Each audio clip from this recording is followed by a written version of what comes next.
If you're able to turn your cameras on for this chat, that would be really appreciated, just so we can build community.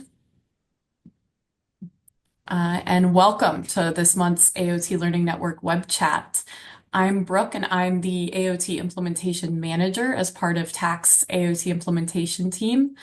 And this chat is specifically for AOT clinicians, case managers, other program staff.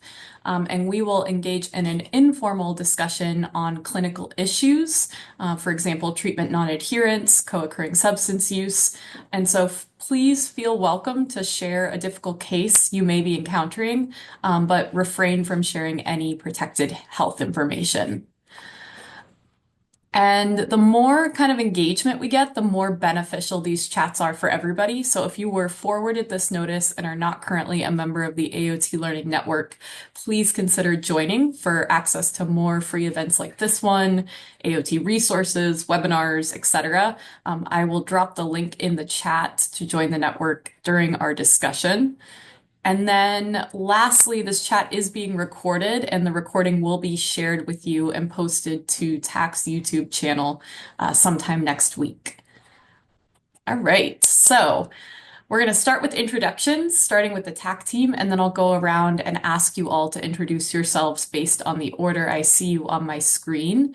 And if you could please just share your name, your location, and your connection to AOT, whether that's your role actively working in an AOT program or a different connection to AOT. I already introduced myself. I'm going to hand it off to our team's fearless leader, Amy Lukes, to introduce herself, and then we'll go around and do the rest of our team and then everybody else on the call. Amy? Thank you, Brooke. Hello, everyone. My name is Amy Lukes. My location right now is I'm in Downers Grove, Illinois, so a suburb of Chicago. And I'm a clinician by training with experience in community mental health. I'm currently at a hospital, so I'm going to keep my microphone off, but I'll chime in when it makes sense. Thanks, Amy. Sarah? Good afternoon, everyone. My name is Sarah Hyatt, and I am in Cincinnati, Ohio. My background is I have experience, well, several years experience with oversight of an AOT program in Hamilton County, which is the Cincinnati area. And I am an attorney, and my role on the implementation team is Senior AOT Legislative and Policy Counsel. Sarah. Jared? Hi, everybody. I'm Jared Wyman Bradley. I'm our senior AOT advisor. I work on some of our training materials and program evaluation tools. I'm based in Washington, D.C., and prior to my role at TAC, I worked in an inpatient psychiatric hospital for about 5 years, providing individual counsel and therapeutic groups as a spiritual care provider. Thanks, Jared. And last but not least, Shanti. Hi everyone, I'm Shanti. I'm the AOT research advisor on the team, so any questions or problems you might have relating to data collection or anything like that, feel free to bounce those to me, and glad you were all able to make it today. Thanks, Shanti. All right, so first on my screen is Rich. Hi, I'm Rich Shaw. I'm in Ithaca, New York. I do a number of things within a county mental health department, and one of them is the AOT coordinator for the county. Thank you, Rich. And Abigail. I'm Abby Freese. I'm in Riley County, Kansas, and I'm the AOT liaison. Right. Danita?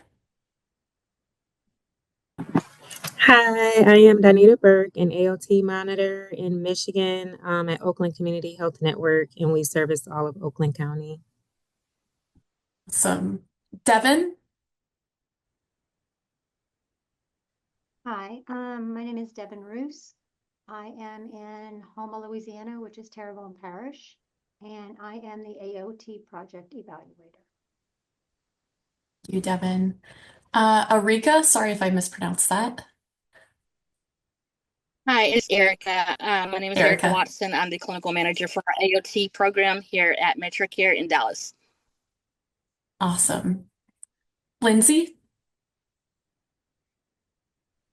Hi, I'm Lindsay Gibson. I am also from Dallas, Texas with Metro Care Services, and I'm the project director for AOT. Thank you, Lindsay. Pamela? Hello, I'm Pamela Hughes from the Lifelink in Santa Fe, New Mexico, and I'm the Director of Operations. And the state just launched an AOT program, and we're the providers. We haven't had our first client yet, so I was here to learn. Thank you. Good to have you. Carrie? Hi, I'm Carrie Davis, and I am also with MetroCare in Dallas, and I am the program manager over ACT and AOT here. And I just wanted to throw out there that we are also new. We received the SAMHSA grant this year, so we're just starting our AOT program and are here to learn as well. Thank you, Carrie.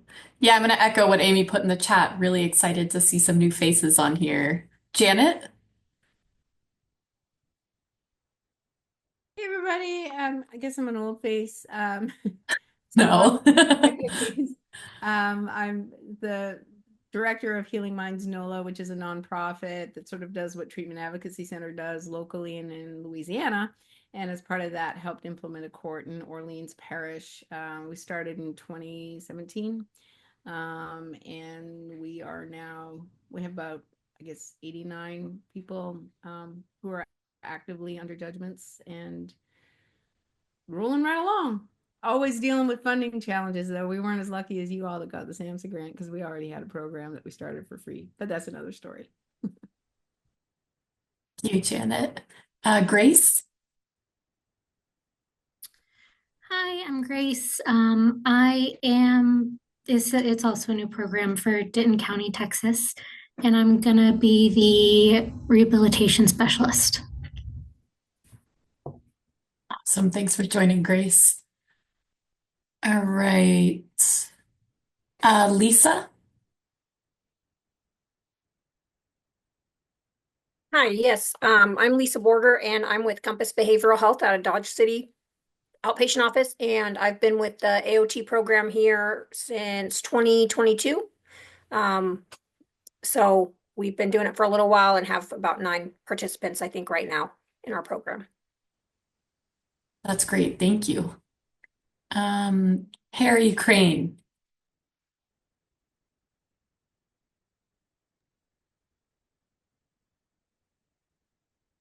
I can't hear you, Carrie. I'm not sure if others can. I can see that you're unmuted, though.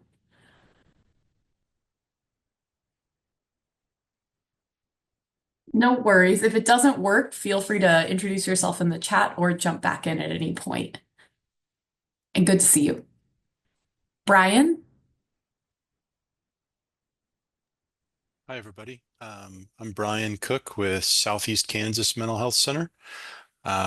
We're a rural community mental health center serving a rural and frontier area, actually, of 6 counties.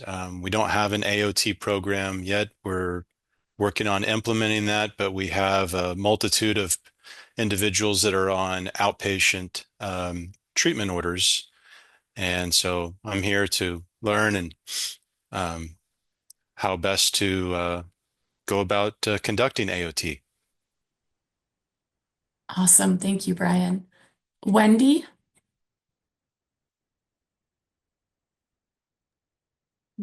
Oh. Hello, I'm Wendy Williamson. I'm in the probate court of Chatham County.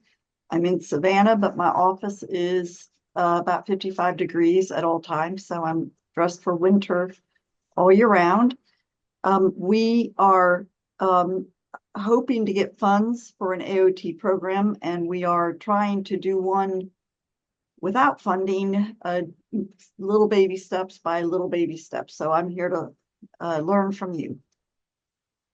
Awesome. And you're Judge Williamson, correct? I am the associate. Okay. Yes. Sorry for calling you Wendy. No, please do. No, please. No. And thank you for sharing your wisdom. I appreciate it. Thanks for joining. Melissa H.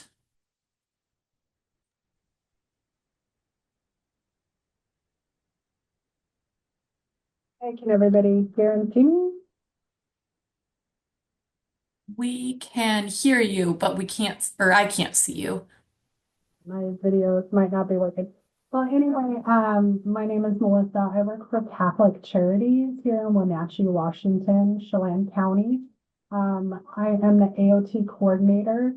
We've been having this AOT program for a little bit more than a year. Currently, we have 3 AOT clients, and we're looking to secure, well, we've petitioned for 2 to 3 more. So we're growing our program, and it's great to meet everybody. Awesome. Welcome, Melissa. Melissa R. Hello, everyone. My name is Melissa Robertson. I work with Metro Care Services out of Dallas County, and like everybody was saying, we're just starting our program, and I'm really excited to be here. Thank you. Dallas really showing out. Welcome. Brenda. Hi, my name is Brenda Alexander. I am a psychiatric caseworker here in Las Vegas, Nevada, with Southern Nevada Adult Mental Health Services. Welcome, Brenda. Al. Hey, good afternoon. I'm Al Ringo. I am the Assistant Outpatient Treatment Case Manager for Oakland Community Health Network, and we operate out of Troy, Michigan. So I'll say, so we're in Michigan. Awesome. Welcome, Al. All right. Alexis. Hello, I'm Alexis Castillo, also with Dallas Metro Care. Like the rest of my team had said, we are just starting up our program, so I'm really excited to kind of get to learn some more. Welcome, Alexis. And I believe the last person would be Francisca. Hi, yeah, I'm Francisca Gadd. I work alongside Brenda in Las Vegas, psychiatric caseworker with Southern Nevada Adult Mental Health Services. We're both just getting through our first year of the program. Great. Well, what a good group. Did I miss anybody? Please speak up. My squares have been moving around a little bit. Okay. First of all, thank you all for joining. This is it's really nice that so many of you were able to join. We have really a variety of, I would say, kind of stages of implementers here and a variety of roles. And so welcome to everyone who's new. We have a couple of topics for discussion that we want you all's feedback on, but before we do that, this chat is for you. Like I said, it's a space for you to, get feedback or advice or expertise from your peers. And so I just want to open it up and see if anyone has a topic or maybe an issue, a difficult case. If you're new, you may not know even what questions to ask, but if anyone came with anything in particular they wanted to discuss, please feel free to jump in and share.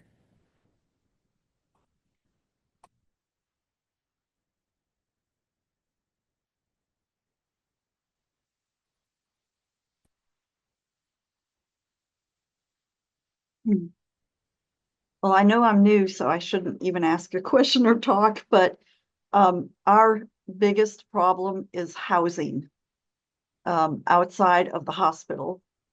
It is a desert. And I'll be listening for creative ideas on how other communities have developed safe housing outside of the hospital for what we call the frequent flyers that need long-term monitoring and support.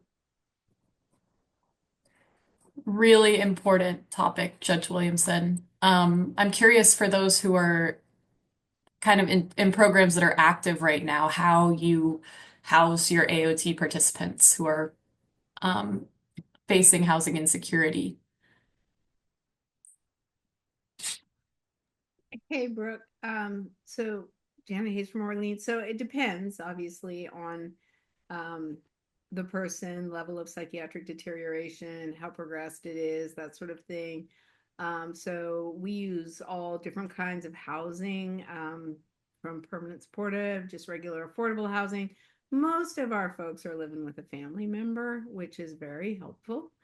But what we lack, and the elephant in the room, and the conversation I have with everybody that always ends on, we need supportive subacute living facilities, with on-site supervision, structure, programs, that sort of thing. There's just really nothing in between for us, hospital and homelessness, hospital and wherever.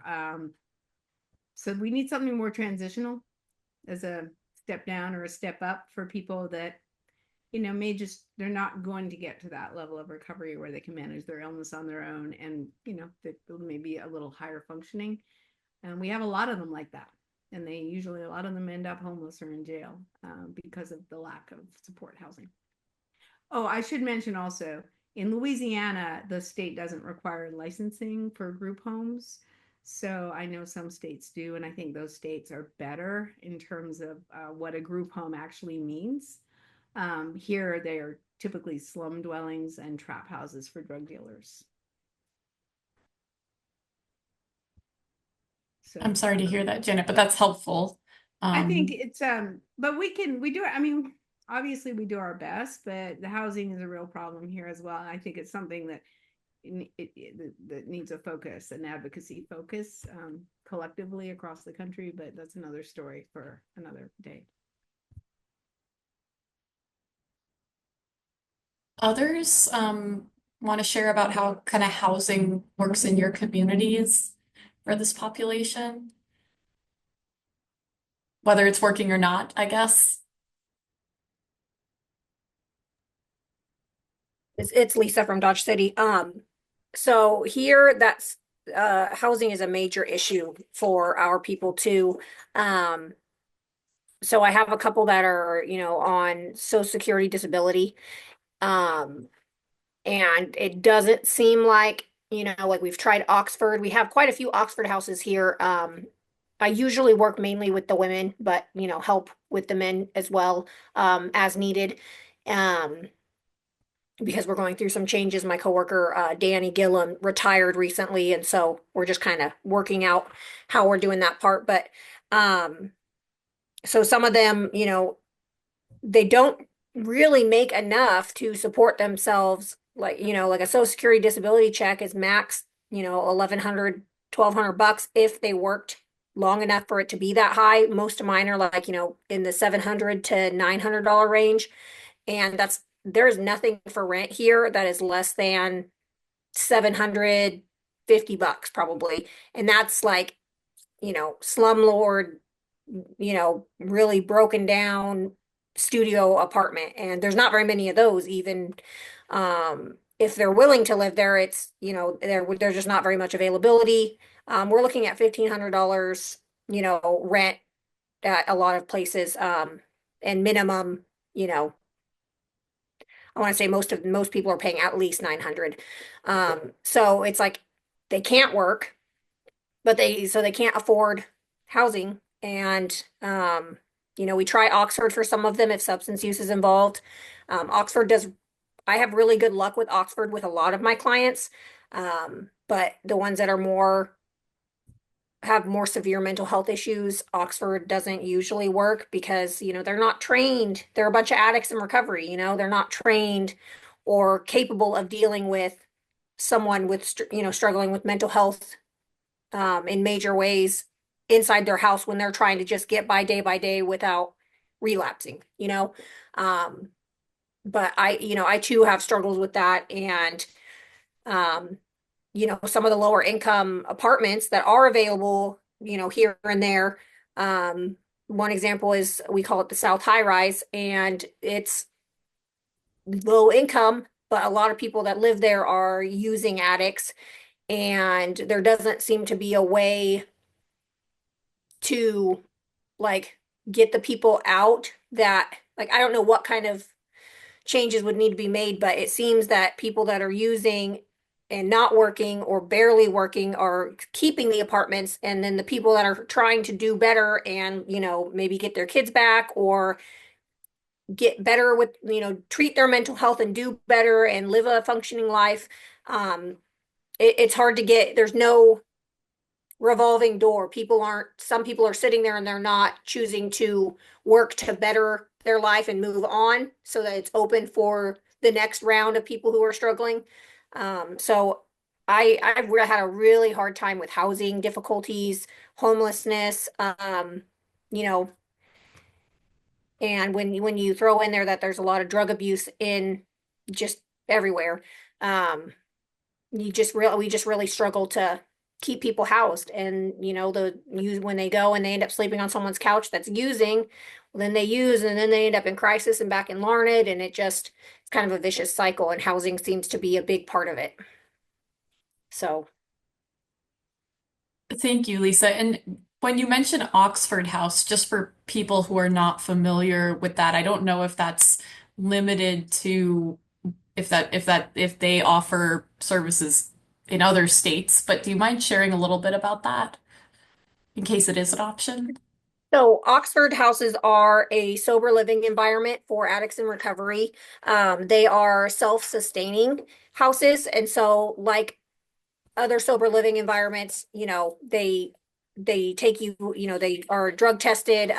They have certain requirements like meetings they have to go to every week. Sometimes a requirement will be that someone's treating their mental health or seeing someone for their mental health if that's something that's you know been an issue for them in the past. But then they're also, they live in the sober house, and they they have to, like, hold each other accountable. They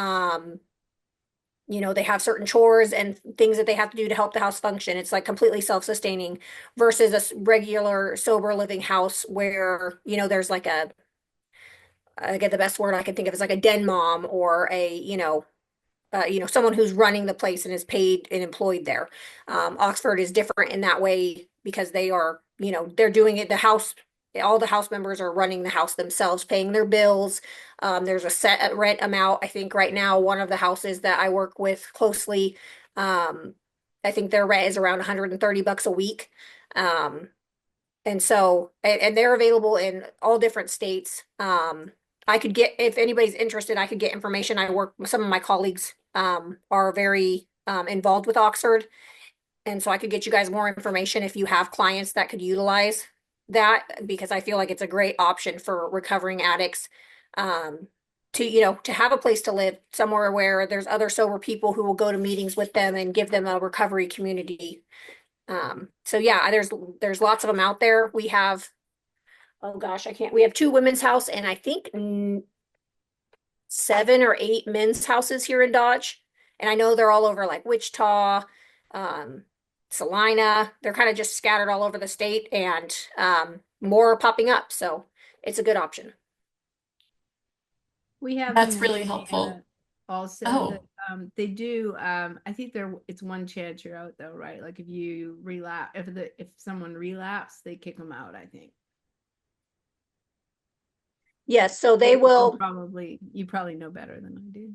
Yeah, so if they relapse, they will, like, the way it works here is if someone relapses and they're willing to go to detox and start fresh again, they'll usually I've seen people go back into Oxford, multiple times due to relapses.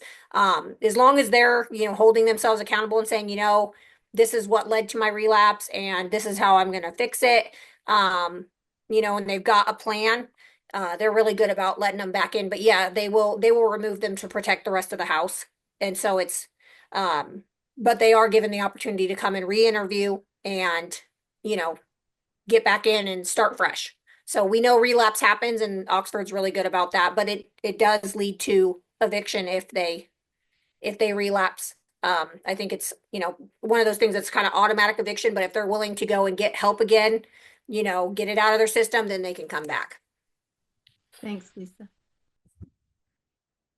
I think, Lisa brings up a really important point, which is that forming relationships within the community with kind of these housing, alternate housing providers and options like that is really important. I'm curious if anyone else has encountered something similar or has a partnership with another organization that helps with housing, whether that be you know, I know that uh, oftentimes churches can run shelters or some kinds of um, housing options there. Others.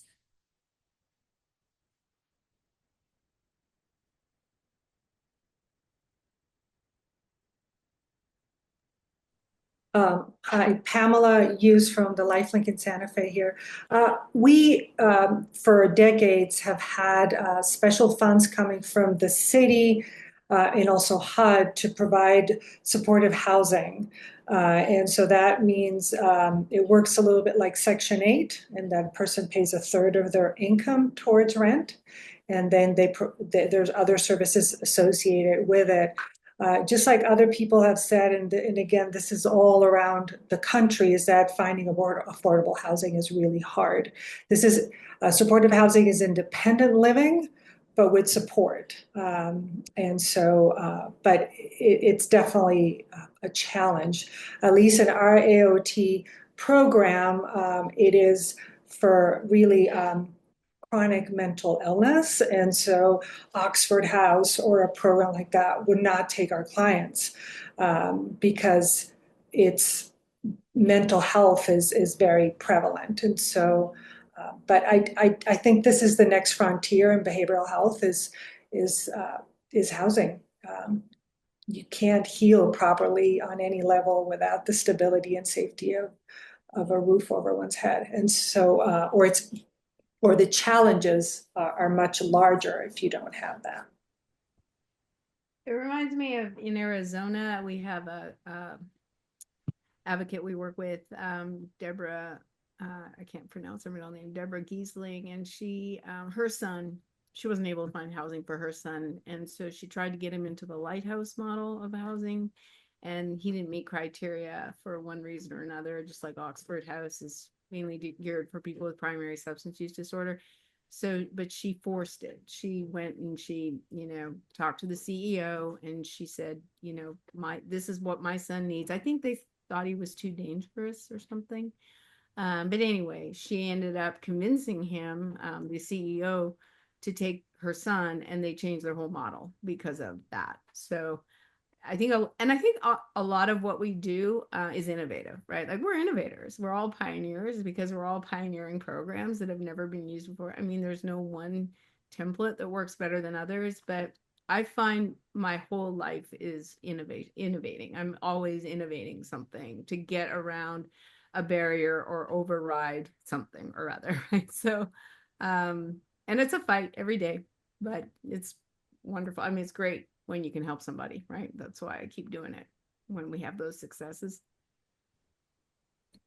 Definitely. Thank you, Janet. And I think, this brings up an important point, which is for those of you who are new and just establishing AOT programs, Treatment Advocacy Center recommends that you establish kind of an informal admission criteria in addition to the state statute, because AOT is not appropriate for everyone. And so one example of that would be if someone is unhoused and they are not able to be located in the community, they may not be a good option for AOT because it's all about engagement and getting them engaged in treatment. And obviously, if you can't, even if you're doing a lot of outreach or looking for them, if you can't find that person, then you're not going to be making any progress with them. I wanted to also, oh, go ahead. No, you go. Well, I was just going to say one of the things that I've heard from some of you in this already is that there is sometimes a hesitancy to house people with SMI or with a history of substance use. And so we created a little resource that I'm going to put in the chat. It's a resource intended to be provided to housing operators to sort of assuage them of some of their concerns that, when you're housing an AOT participant, you're housing somebody who has this support system around them, and that you're offering them stability, but you're also housing somebody who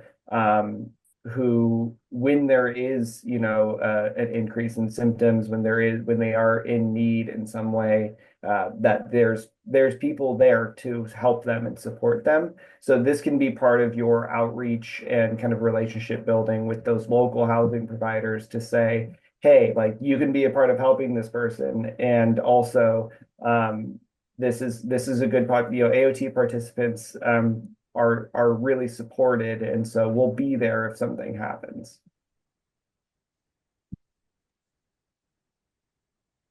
Thank Yeah, you, that's really Jared. good. Thanks for sharing that, Jared. And I then was just to say, real quick, because we don't have the SAMHSA grant funds, we're a little more flexible. We have more leeway about who we accept into our program or not. And I don't turn anyone away, even if they're homeless, because I know I can get them under a judgment when they're in the hospital at some point. And then even if we never see them again, I can still track them and continue to work with families to help them get whatever level of care they do need. And sometimes that's getting them long-term hospitalization. It's hard to do, but it's possible. I wish it weren't. I wish it were easier, but I can do that sometimes too. So we don't have to, we're not so concerned with outcomes. Our outcomes, and I talk to Judge Reese about this all the time, our goal is not to prevent hospitalization. Our goal is to create continuum of care. And in doing that, then the byproduct is reduced hospitalization and so on and so on. But our goal is not that, right? So, and he's really supportive of that, because I mean, the only people we have to be accountable to are the city and state. They're the ones that are funding the program, and we give them whatever data we have, and so far they're satisfied with that. So, and they hear, I mean, word of mouth. We're a big, small city in the community. AOT is getting a better and better reputation just because of the work that we do, even if we can't help everybody. So I think that's a bit of a luxury, but it's also obviously a curse, right? Because it'd be nice to have more money, but it's one day at a time. Definitely. And I think if someone is unhoused, but they are locatable in the community and they're a good fit for AOT, for sure, they should be given that opportunity. It's more about whether or not you can have eyes on them. Well, and on that note, if you can't find them, you can't serve them either. So, I mean, that's why if I get a referral from a family, their loved one is homeless or partially homeless, I wait until they're in the hospital, and then we get everything done then and there. When they're hospitalized, they get out. Of course, they're referred to an outpatient provider and usually a group home or a shelter. Of course, they don't usually stay, but sometimes they surprise us. But they're always showing up. And then that way, wherever they go, I can follow along behind. And if they end up in jail or back in the hospital, I have all these records, evaluations, other materials, and so on that I, as a court officer, can provide to the doctor, the next treating physician, or the next outpatient provider to say, here's all the information you need to know about this person since the day they were born, so that you can, confect an appropriate treatment plan for them that's going to help them. So that's my favorite part of AOT, is just having that, as a court officer, and being able to say, like, shove information in people's faces about a client and they can't refuse it. You, Janet. I want to, if anyone has other things to say on housing, I want to open up a space for that. But we do have a question in the chat from Melissa that I'd like to address as well. Housing? Okay. I'm gonna have to leave soon, but I just thought I would mention along the lines of housing. While we have a housing issue too, for a whole bunch of reasons in Tompkins County, New York, I'm feeling kind of lucky as I'm hearing other stories. The State Office of Mental Health funds and licenses various levels of supportive housing, anywhere from what's called a community residence, where it's group living, to people living independently in their own apartments in the community. And they're helped to get set up, and they're sometimes helped throughout a year or more until they eventually take the apartment on as their own. And every county has what's called a single point of access, a process by which those applications for that housing are handled. And some of the AOT coordinators do that too. In my county, I do both of those things. And people who, once somebody's on an AOT order, they get priority for housing. Having said all that, housing is still an issue here. There's long lines waiting to get into each of those levels of housing. So we're always working hard to get people housed. But there are agencies whose job it is to run these various levels of housing. So we have very strong relationships with them. Thank you, Rich. That's helpful. And one thing that we've been doing this last couple years is, we are constantly updating and revising like a community resources in our area of places, churches, individuals, like business owners, etc., who are, willing or known to, help with a night in a hotel if there's an emergency, or, you know, which shelters do what? Like, is it a 1 week shelter? Where's the closest shelter that's longer than a week? And we just keep, we have meetings with them and just kind of check in as often as we can, to make sure that we're, aware of whatever resources. There's a health coalition meeting once a month that I go to, where we talk about, just everything health wise. And, I update them on new things we're doing. Like, we have a new reintegration peer support, and they'll update me on, like, new resources that they've come into contact with, or, and just kind of staying in touch with everybody in the community that's, that might have options, because we're not the only ones that are aware of the housing crisis, so just having that, a list of people that, okay, I have this client who, is struggling with housing. These are the places that we should call, or they can call. Like, I always have new clients, I'll have them call the Oxford houses if that's an option for them, and then I'll have them call the churches to see what resources, whether it's a food box, or, and it's like, we can't fix it for them, but we can definitely give them options to start working on it themselves. And maybe that leads to them getting a job, which then leads to them being able to afford a hotel for 2 weeks, so then they can, move somewhere, move in somewhere in someone's basement, um, but just having that list of resources to go through with them and help them, find somebody who's willing to help even for a day, seems to be, it comes in handy all the time. So Yeah, that's huge, Lisa. Just knowing what is available in your community. Thank you for that. So Melissa is asking about finding providers willing to file a declaration of AOT support. And I'm guessing you mean file a petition. And I know this is different for different folks on this call, because many of you who are operating AOT programs are the provider agency yourselves. Has anyone had experience with this, and difficulty getting petitions for AOT? And if so, have you come up with any kind of creative solutions, or just thoughts on that?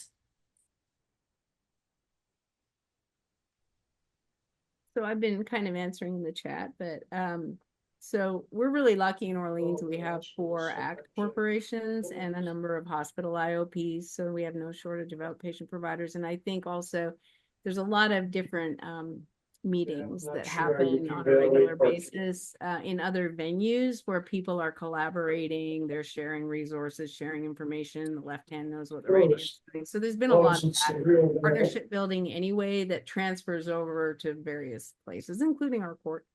And so we partner informally with all of our outpatient providers, and they love it because, we help them with client retention, and we can also help problem solve. So if they're having trouble with a client's not taking their medication and there are issues coming up as a result of that, you know, one day in court can nip a lot of those problems in the bud and make everybody's lives easier. So they like us.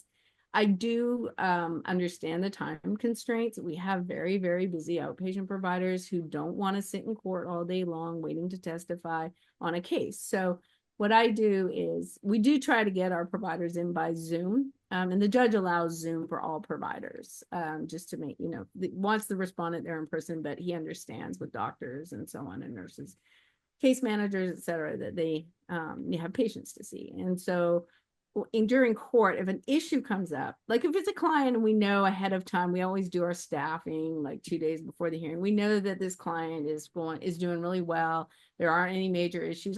We're not going to ask the provider to come into court and sit there to have to just be there just to be there when the person isn't having any issues. But if there are issues, then we just ask them to be on standby, you know, couple minutes before the case comes up in court. I'll text. I have everybody on speed dial, so I'm usually air traffic control on my phone during court all day long. I miss some stuff because I'm usually like 3 cases ahead trying to prepare the case, but you know, it's like a lot of work. But so I'll text somebody. It's like, okay, your so and so's coming up in 2 minutes. Can you pop in? You know, and they will.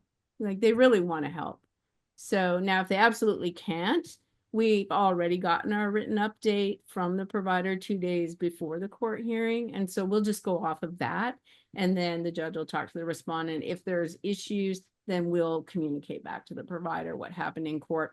It's not the best case scenario, I'm not going to lie, but you know, we can still be the glue that keeps the provider and the respondent together.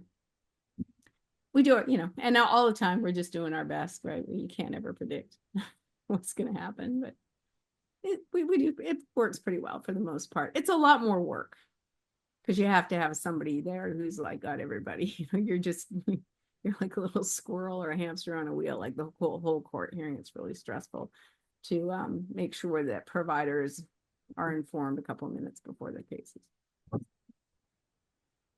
I have one psychiatrist who's amazing, and she is there in court diligently, either in person or by Zoom for all of her clients. So we have different providers for different clients. So I group them by provider. And so we may have 12 clients that are all with this one psychiatrist. So she'll come into court and we'll go through all of her clients, as you know, like all at the same time. If the respondent's not there, she'll give her update, and then we'll bring, whenever the respondent gets there, we'll bring the respondent in and we'll say, yeah, we talked to the doctor and we know what's going on. We know what's going on. You can't lie to us. No, I'm just kidding about that part. We don't say that. Thank you, Janet. Others?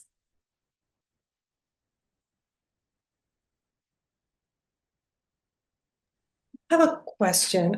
Again, we're new to this and it hasn't even started, but how the New Mexico legislator defined the AOT program, it is that it could be us as a provider or the psych hospitals, the ones that identify AOT participants.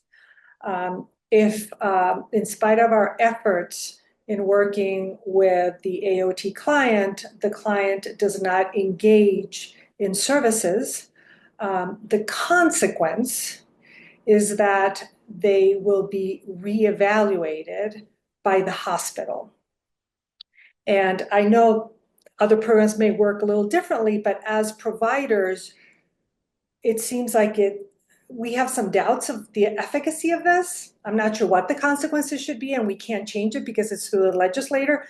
But I'm curious about the consequences because it's just sending them back to where it all began, which was the hospital, where they will just do an evaluation that doesn't have teeth either. And so, yeah, if people could share what's worked and how you guys work through this, that would be helpful. Thank you.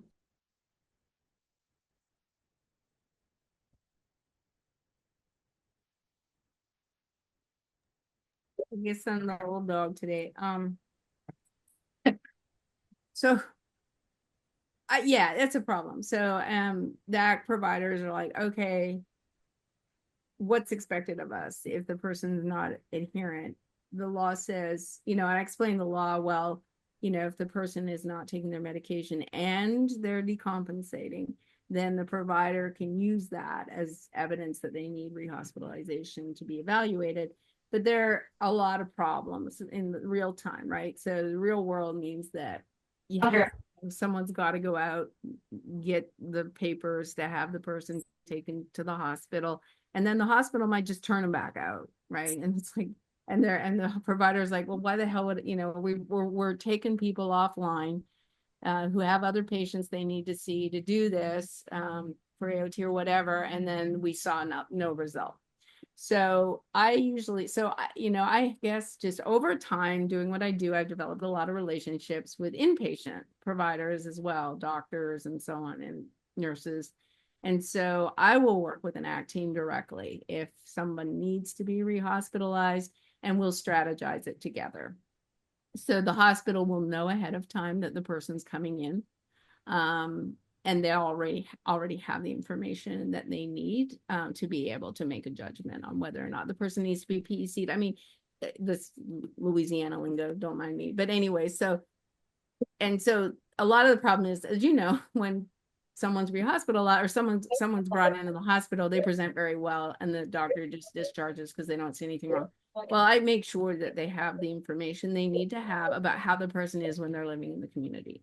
So I'm a big collateral. I'm a fan of collateral. So I am always constantly providing additional information to the doctors. Like, I know you know how the person is when they're in a confined environment, but this is how they are when they're not. And here's all this information. Maybe there might be videos, there might be material evidence.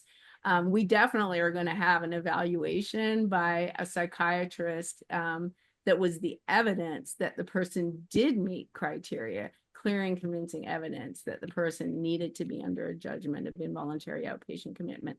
That evaluation is usually golden because it's going to contain all of the collateral about, like, the evaluator is going to take information from the family as well, right? They're going to take information from other treating providers. They're going to take information from medical records that they can access, and they can put together a pretty good story. And so that's usually what makes a difference. But I'll work directly with ACT providers, and I've had to tell them. I mean, we're always like, why aren't our providers putting, there's a guy's like clearly deteriorating, and every time he comes into court, he's worse. Why isn't the ACT team putting him in the hospital? That's what we're saying at our end, right? And then, but it's usually because, there's other things going on. So I will work with the ACT provider directly to, sort of cover or sort of get over those, plow through those gaps and those problems, including police. I mean, in New Orleans, we have a shortage of police. And so wait times are horrendous. You're sitting there waiting for the police to come. You might be there for 6 hours. You might be there for a day waiting for a police officer to come get somebody and take them into the hospital. Team doesn't have time to take someone offline to sit on the sidewalk or wherever they are for 6 hours. So what we do, and this is just an example because it doesn't work this way everywhere, but in New Orleans, I'm not going to get it, but anyway, the police are looking for that piece of paper that says this person needs to go to the hospital. So it doesn't matter who gives them that piece of paper as long as they get that piece of paper. It doesn't have to be the provider. So I work with other, folks in the case to supplement the provider. So it's like, well, we'll get the family, we'll get the brother to sit there for you because they can sit there 6 hours and free you up. So again, we just it's case by case. I'm just always thinking, right? Just always trying to be 3 steps ahead. But yeah, so that's how but yeah, it's a problem.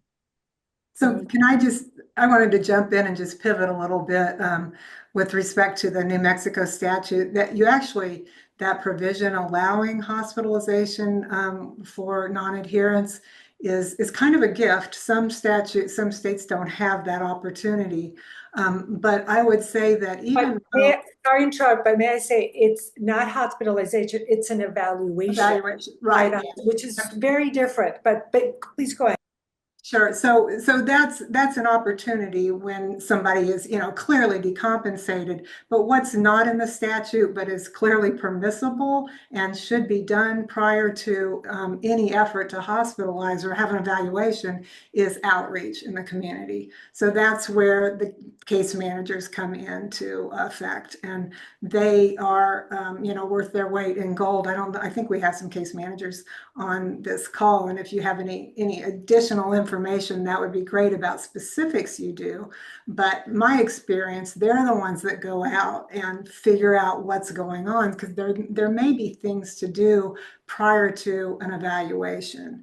For instance, somebody may be not taking their medication because they are so disorganized, they just aren't. And so the case manager will go out and help them maybe fill out a pill caddy, or, call them every day and ensure that they're taking their medication. It's what we might consider little things that when I was a monitor were huge things, because that prevented that need for an evaluation. So you really never want to take somebody in for an evaluation if they don't need one, if there are things that can be done out in the community prior to that. That's a really good point there. And our law does require that all efforts are made before the decision to hospitalize, that all efforts are made to try to resolve the situation before sending back for evaluation. And Pamela, just so you know, also the providers here, I mean, if it's a clinician, they can do a direct order to PEC the person, so they're not going to. Well, I won't get into that part, but anyway, sometimes if the order is coming from the doctor, from the outpatient psychiatrist, then the hospital is going to admit for 3 days and then have them reevaluated later. But anyway, it's another story. Sorry. That could get complicated. Bye. I just want to add and draw attention to something Amy put in the chat, which is kind of back to that unofficial admission criteria I mentioned. AOT doesn't have teeth in the legal sense.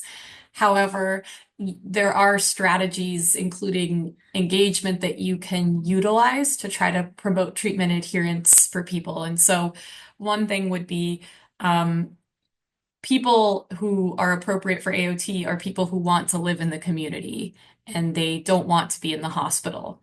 And so that that can be a motivator, and so we would at least recommend that if someone really enjoys being in the hospital, they're probably not, AOT may not be appropriate for them. And then I'll also add that depending on your situation and whether or not you have an active judge, the judge can also promote treatment adherence through kind of, I would say, motivating consequences. So, for example, if the person is really struggling, the judge could, depending on your statute and whether this is allowable, extend the length of the order, or require the person to come into court more often for more frequent check-ins. And those are all ways just to kind of remind the person that they are under a court order, and they, as a requirement of that, they need to participate in treatment. And so the more they participate and adhere, the perhaps less frequently they would need to see the judge and things like that. Brenda, you've got your hand up. Hi, yes, I do. So, going back to what has worked for us as caseworkers, we do see them once a week, sometimes even more if they need us. And I think for us, that has been a really good way of building rapport with them, sorry. And it is much easier for them to be open to doing treatment, going to groups, things like that. But also sometimes we do behavior contracts as well with them, in case they're doing using substances, and just kind of try to explain to them like what consequences can come out of those actions, but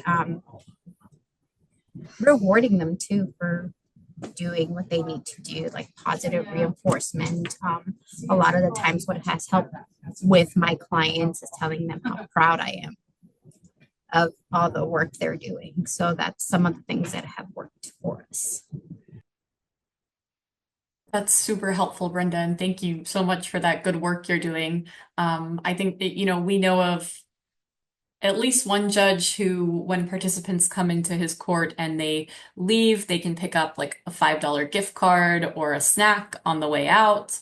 We hear about folks who are feeling less inclined to get their injection, but maybe their case manager will take them to lunch afterwards. And I think also remembering that we're trying to provide person-centered care. And so if someone isn't participating in treatment, and what is the reason for that? Maybe they're experiencing side effects of their medication that they don't like. Could we consider talking with the doctor about that? Just kind of trying to figure out the why is important. Well, we are almost at the hour, and this has been a really excellent discussion. I want to open it up if there are other questions that haven't been addressed that anyone wants to kind of pose before we lose all of your expertise on the call.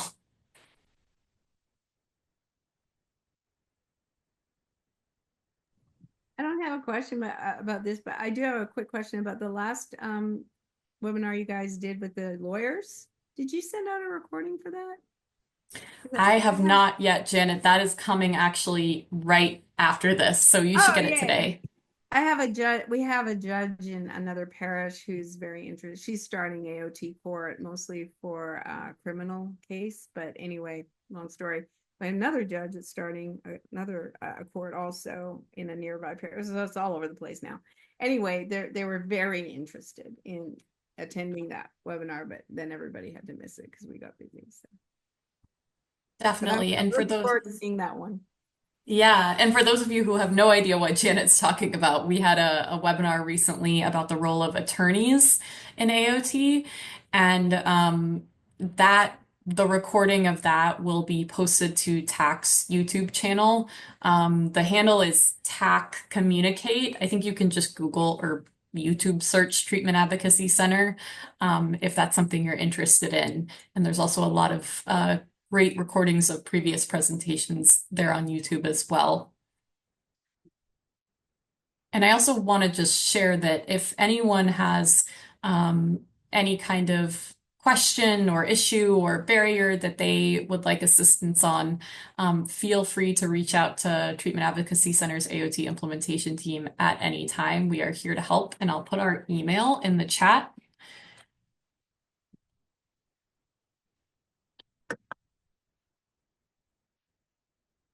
But yeah, thank you all so much for joining.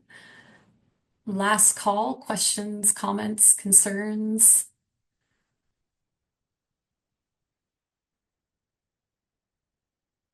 All right, well, happy almost weekend.